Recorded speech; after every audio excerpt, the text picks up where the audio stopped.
Les étudiants de l'université de Kolwezi, en partenariat avec le ministère provincial de la Santé, ont organisé une journée scientifique le jeudi 3 juin de l'amphithéâtre de la paix Kabila Tshisekedi, une conférence centrée sur la lutte contre le Covid-19. Initiative des étudiants de la faculté de médecine. Nous avons également organisé cette conférence tout simplement pour partager avec l'auguste assemblée sur les recherches menées par l'éminent chef de travaux ainsi que conseiller du chef de l'État, Dr Jérôme Mouniangui. Prenant la parole, le recteur de l'université de Kolwezi prescrit son allocution sur les missions principales qu'ont l'université.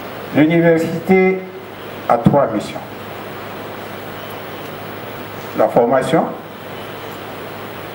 la recherche et le service à la société.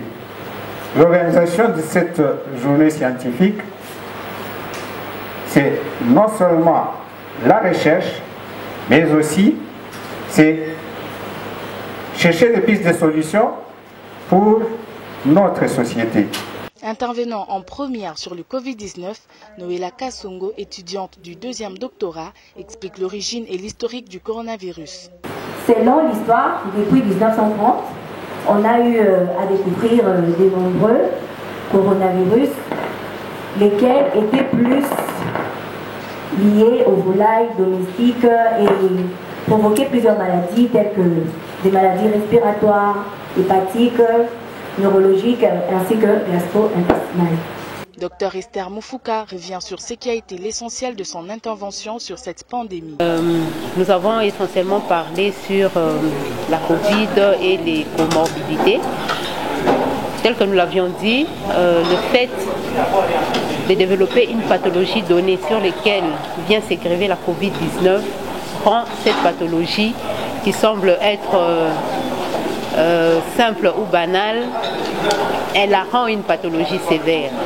Entre autres, nous avons cité le diabète, l'hypertension artérielle compliquée, nous avons cité l'obésité, les maladies hépatiques. Venu honorer ses étudiants et la faculté de médecine, le docteur chercheur congolais de renommée internationale Jérôme Mouniangui a largement parlé sur son produit Articovid. Nous venons de présenter les évidences cliniques, biologiques, comme on dit le résultat, de ce que nous avons pu faire lors d'une phase qu'on appelle la 2e phase de notre étude, donc l'essai clinique. Nous avons conçu un projet et ce projet doit passer par des processus, des étapes, afin qu'il soit validé par la communauté d'abord scientifique. Et c'est ce qui va conditionner ce que vous venez de dire, l'autorisation de mise sur le marché. Jérôme Mouniangui exhorte le gouvernement congolais à s'investir plus à soutenir les recherches scientifiques. Au niveau du gouvernement, nous continuerons toujours à faire la même recommandation que les gouvernements doivent faire confiance aux scientifiques.